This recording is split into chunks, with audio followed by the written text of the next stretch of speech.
बेटा अब second element कर रहे हैं, essential elements of contract of sale का बच्चे हम कौन सा एलिमेंट कर रहे हैं अब, सेकंड एलिमेंट। सेकंड एलिमेंट कौन सा है बेटा, पार्टीज।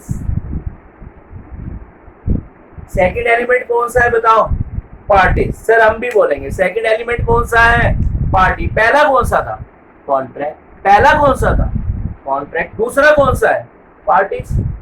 सर ये कौन सी पार्टीज की बात यहाँ पर करी गई है, क्या शरारा शरारा बैचलर पार्टी की बात करी गई है यहाँ पर, या बर्थडे पार्टी की बात करी गई है।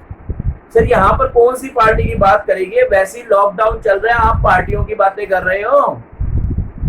बेटा यहाँ पर जो पार्टीज की बात करी गई है, ना तो वो बैचलर पार्टी की बात करी गई है, ना वो बर्थडे पार्टी की बात करी गई है। यहाँ पर जो बात करी गई है ना बेटा, कॉन्ट्रैक्ट के अंदर ना बेटा दो पार्टी होती है। जब भी बायर और सेलर के बीच में कॉन्ट्रैक्ट ऑफ सेल बन रहा है तो उसमें दो पार्टीज होती है। सर बताना क्या क्या नाम होता है बेटा। पहली पार्टी का नाम होता है सेलर। पहली पार्टी का नाम क्या होता है, सेलर। सर दूसरी का हम बताएंगे, हम बताएंगे। रहन दो बेटा, मत बताओ। नहीं नहीं सर हम बताएंगे। बताओ बेटा क्या कह रहे हैं, बायर। ओके बेटा आप सबके मन की आवाज तुम्हारे बाबा सुन लेते हैं। बताओ बेटा दूसरी पार्टी कौन होती है, बायर। आप सबको बोलना पड़ेगा बेटा दूसरी पार्टी कौन होती है, बायर। आप सबको बोलना पड़ेगा बेटा दूसरी पार्टी कौन सी होती है, बायर। यानी कॉन्ट्रैक्ट ऑफ सेल करने के लिए दो पार्टीज का होना जरूरी है। कॉन्ट्रैक्ट ऑफ सेल करने के लिए बेटा दो पार्टीज का होना जरूरी है।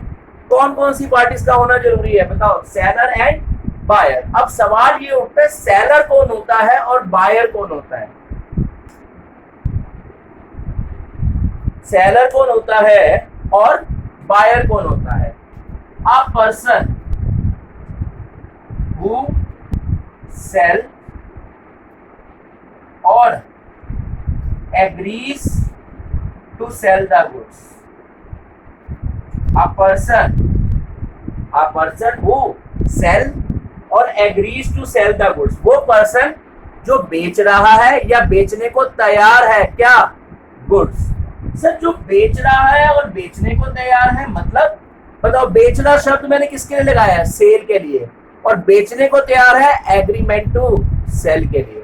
यानी हमें सेलर की डेफिनेशन याद होगी, अ पर्सन हु सेल्स और agrees to sell the goods. जो बेच रहा है या बेचने को तैयार है किस चीज को, गुड्स को, उसे मैं क्या नाम दे दूंगा बताओ, सेलर।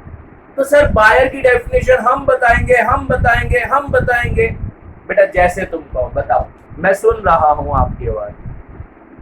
ठीक है ठीक है ठीक है, आपने बिल्कुल सही बोली।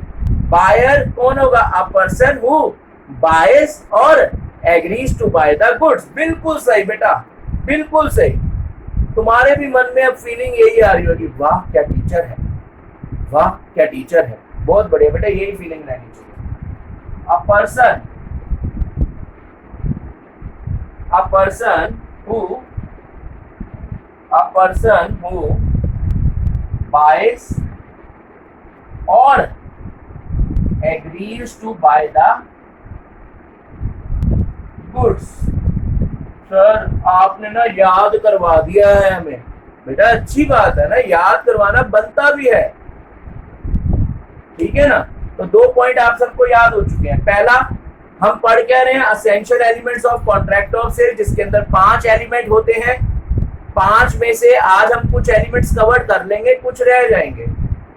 2 एलिमेंट उनमें से हम ऑलरेडी कवर कर चुके हैं। बताओ बेटा पहले एलिमेंट का नाम क्या है, कॉन्ट्रैक्ट, और दूसरे एलिमेंट का नाम क्या है बेटा, पार्टीज। बताओ कौन सी parties, bachelor party, birthday party, कौन सी पार्टी, बायर एंड सेलर। अब हम थर्ड एलिमेंट की तरफ चलते हैं बेटा।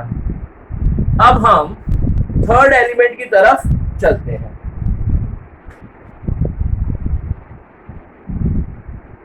थर्ड एलिमेंट का नाम है बच्चे प्रॉपर्टी इन गुड्स।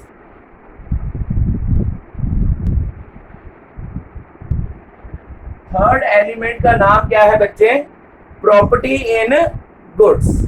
बोलना पड़ेगा बेटा, थर्ड एलिमेंट का नाम क्या है, प्रॉपर्टी इन गुड्स। सर हमारा भी मन है, हम भी बोलेंगे, बोलो ना फिर क्या, प्रॉपर्टी इन गुड्स। अच्छा एक बात बताओ, प्रॉपर्टी इन गुड्स का मैंने आपको फर्स्ट लेक्चर में बताया था प्रॉपर्टी इन गुड्स का मीनिंग। सर हम सब ने फर्स्ट लेक्चर देखा था, यस हमें बहुत अच्छा लगा था, तभी आज हम आपका सेकंड लेक्चर देख रहे हैं। थैंक यू बेटा। प्रॉपर्टी इन गुड्स का मतलब क्या होता था, ऑनरशिप ऑफ द गुड्स। आप सबको बोलना पड़ेगा, प्रॉपर्टी इन गुड्स का मतलब क्या होता था, ownership of the goods. Property in goods को आप क्या भी कह सकते हैं बताओ, ownership of the goods. Point समझ आ रहा है आपको। थर्ड एलिमेंट जो यहां लिखा जा रहा है उसका नाम है प्रॉपर्टी इन गुड्स। लेमैन, जिसे लेमैन मतलब एक आम इंसान, लेमैन जिसे ऑनरशिप ऑफ द गुड्स कहता है, लॉमैन लॉ का पर्सन जिसको लॉ की नॉलेज है, वो इसको क्या कहता है, property in goods. Third element तक हम पहुंच चुके हैं। थर्ड एलिमेंट में मैं आपके साथ बातें करने वाला हूं, लेकिन उससे पहले मुझे तीनों एलिमेंट्स की हेडिंग बताओ। पहली क्या है, कॉन्ट्रैक्ट, दूसरी क्या है, पार्टीज, तीसरी क्या है, property in goods. Property in goods का मतलब क्या हो गया, ऑनरशिप ऑफ द गुड्स। अब प्रॉपर्टी इन गुड्स भी ना बेटा दो तरीके की होती है। प्रॉपर्टी इन गुड्स भी दो टाइप्स की होती है बेटा, two types of property in goods होती है। पहली टाइप का नाम जनरल प्रॉपर्टी इन गुड्स। पहली टाइप का नाम क्या, जनरल प्रॉपर्टी इन गुड्स। और दूसरी का नाम बताओ क्या होगा। सर हम बताएंगे, रहने दो बेटा, मैं बताऊंगा इस बार, special property in goods. Okay, यानी प्रॉपर्टी इन गुड्स कितने तरह की होती है बताओ। प्रॉपर्टी इन गुड्स कितने तरीके की होती है, जनरल प्रॉपर्टी इन गुड्स और दूसरी स्पेशल प्रॉपर्टी इन गुड्स। आप सबको बोलना पड़ेगा, पहली जनरल प्रॉपर्टी इन गुड्स और दूसरी स्पेशल प्रॉपर्टी इन गुड्स। अब मैं आपके साथ ना एक बात डिस्कस करने जा रहा हूं और आपको जनरल और स्पेशल दोनों बहुत इजीली क्लियर होने वाली है। हाँ सर वैसे ही अभी तक सारे टॉपिक इजीली क्लियर हो रहे हैं, ये भी हमें इजीली ही करवा दो क्लियर, ठीक है। एक एग्जांपल बेटा, आप किसी दुकान पर गए और दुकान पर जाकर आपने क्या खाना पसंद करोगे। लेट्स से आपका मन करा कि यार चल मैकडी में जाकर बर्गर खाकर आते हैं, तो बताओ आप गए, आपने बर्गर खाया, पैसे दिए, बर्गर उठाया और खाया और वो बर्गर आपका हो गया था। यानी जब क्या हो रहा है, डिलीवरी ऑफ गुड्स। एक बात बताओ बेटा, जब आपने मैकडी में गुड्स की पेमेंट करी तो उसने ये गुड्स आपको दे दिए, यानी उन गुड्स की डिलीवरी कर दी। पॉइंट समझ आ गया, पक्का। प्लस बताओ बेटा, बर्गर के पैसे देते ही